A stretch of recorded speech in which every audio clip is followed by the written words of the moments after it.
Dan untuk mengetahui bagaimana Nissan menutup pabriknya di Indonesia, jurnalis CNBC Indonesia Daniel Siburian akan melaporkannya untuk Anda.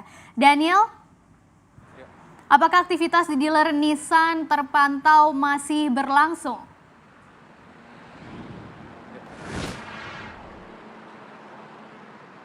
Ya, baik Monica, seperti yang kita ketahui, Nissan Motor Limited Company selaku perusahaan otomotif terkemuka asal Jepang resmi menutup pabrik perakitannya di Indonesia yang saat ini dikelola oleh PT Nissan Motor Indonesia.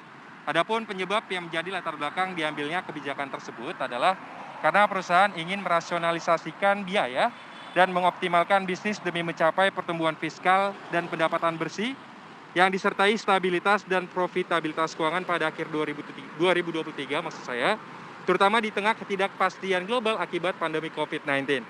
Ya, jadi wajar saja karena memang pandemi COVID-19 ini sudah menyebabkan produksi dan penjualan Nissan fluktuatif bahkan cenderung melesu begitu, di mana untuk Januari lalu Nissan hanya membukukan penjualan sebesar 368.336 unit kendaraan, yakni turun 13,3% dibanding bulan yang sama pada tahun sebelumnya, yaitu pada tahun 2019. Sementara untuk produksi, Nissan hanya membuat 362.891 unit kendaraan pada Januari 2020 lalu, yakni jumlah tersebut turun 18,7% begitu Monica dibanding bulan yang sama pada tahun 2019.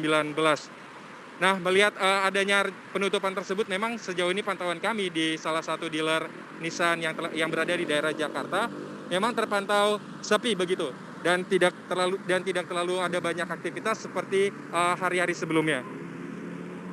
Ya, begitu Monica.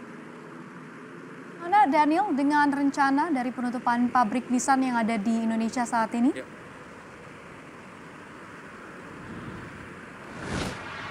Ya, Monica, begitu. Memang seperti yang kita ketahui, selain pabrik yang berada di Indonesia untuk mengoptimalkan pertumbuhan pendapatan yang lebih baik begitu oleh Nissan Motor Limited Company, Nissan tak hanya menutup pabrik yang di Indonesia, tetapi juga menutup pabrik yang berada di Barcelona, Spanyol.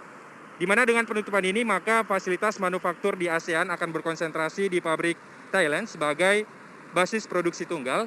Sementara untuk wilayah Eropa akan dikonsentrasikan di pabrik Nissan yang berada di Sunderland, Inggris, begitu. Nah, terkait penutupan ini memang sebelumnya Head of Communications PT Nissan Motor Indonesia mengklaim bahwa memang Nissan Motor Indonesia sudah melakukan penutupan begitu Monica sejak Maret lalu. Di mana sejauh ini di Indonesia ada 127 dealer resmi Nissan yang beroperasi begitu, dan pada tahun 2020 ini PT Nissan Motor Indonesia sudah memasarkan 2.413 unit kendaraan di Indonesia. Dan kendati memang pihak Nissan Motor Indonesia mengaku pabriknya sudah ditutup, tapi pihak perusahaan mengklaim bahwa dan menegaskan bahwa proses atau kegiatan penjualan masih tetap dilakukan oleh PT Nissan Motor Indonesia, di mana nanti perusahaan akan fokus pada penjualan dan layanan purna jual kepada konsumen. Sejurus dengan itu, perusahaan juga akan menjalankan reformasi strategis untuk membangun basis operasional demi memastikan profitabilitas yang konsisten dan berkelanjutan dalam jangka menengah. Salah satunya, PT Nissan Motor Indonesia rencananya akan menggandeng atau akan menyerahkan pabrik Nissan yang ditutup tersebut kepada aliansi Nissan, yakni Mitsubishi.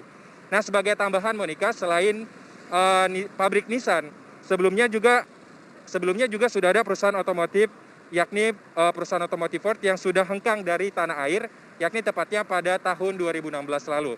Nah, selain Ford dan juga Nissan, paling terakhir adalah Chevrolet begitu Monica, yang juga telah menyatakan untuk menghentikan penjualannya di Indonesia pada akhir Maret 2020 lalu. Nah, mungkin begitu saja yang bisa saya sampaikan Monica, kembali kepada Anda. Ya, terima kasih sekali Daniel.